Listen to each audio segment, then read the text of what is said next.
Utoaji wa ushahidi wa waziri mkuu wa Israel Benjamin Netanyahu katika kesi yake ya hivi karibuni ya ufisadi umefutwa baada ya mawakili wake kudai kuwa anapaswa kuhudhuria mfululizo wa mikutano ya kidiplomasia na kiusalama.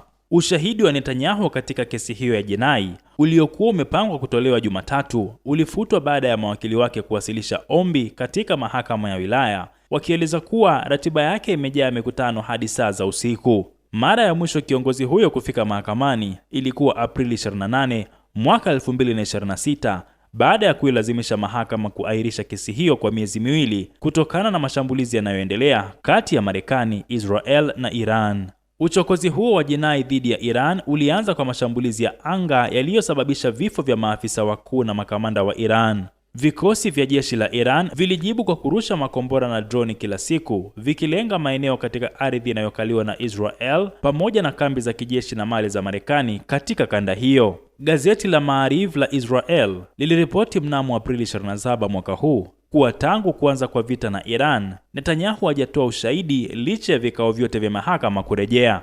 Netanyahu yuko katika hatua ya mwisho ya kutoa ushahidi wake, akiwa tayari ametoa ushahidi katika zaidi ya siku 80 za vikao. Ofisi ya mwendesha mashtaka imeeleza kuwa bado ana takriban siku 10 kamili za kutoa ushahidi pamoja na mahojiano mafupi ya nyongeza kutoka kwa mawakili wake wa utetezi. Netanyahu anakabiliwa na mashtaka ya ufisadi, hongo na ukiukaji wa uaminifu katika kesi 3 zinazojulikana kama kesi 1000, 2000 na 4000 ambazo mashtaka yake yaliwasilishwa mnamo Novemba 2019. Kesi ya 1000 inahusisha madai kuwa Netanyahu na wanafamilia wake walipokea zawadi za gharama kubwa kutoka kwa wafanyabiashara matajiri ili kuwapa upendeleo. Katika kesi ya 2000, anashutumiwa kwa kufanya mazungumzo na Arnon Moses, mchapishaji wa gazeti la Yedioth Ahronoth, ili kupata upendeleo wa kihariri katika vyombo vya habari. Netanyahu alikuwa amepangiwa kutoa ushahidi katika kesi 4000 ambapo anashutumiwa kwa hongo, utapeli na ukiukaji wa uaminifu. Hati ya mashtaka inaeleza kuwa alikuwa na uhusiano wa kutoa hongo na mfanyabiashara Shaul Elovich aliyekuwa mmiliki wa tovuti ya habari ya Walla. Mnamo Novemba 30 mwaka 2025, Netanyahu aliomba msamaha kutoka kwa rais wa Israel Isaac Herzog bila kukiri kosa au kujiuzulu kutoka kwenye siasa. Hata hivyo, sheria ya Israel hairuhusu msamaha wa rais bila mshtakiwa kukiri kosa.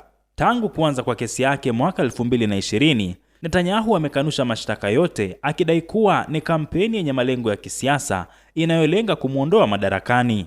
Mbali na mashtaka ya ufisadi, Netanyahu amekuwa akitafutwa tangu mwaka 2024 na mahakama ya kimataifa ya jinai ICC kwa uhalifu wa kivita na uhalifu dhidi ya binadamu huko Gaza. Katika eneo hilo la Gaza, zaidi ya Wapalestina 72,000 wameuawa na wengine 172,000 kujeruhiwa katika mashambulizi ya Israel tangu Oktoba mwaka 2023. Nikiripotia Rubaza Kimataifa, mimi ni Abdul Nasir Mwita.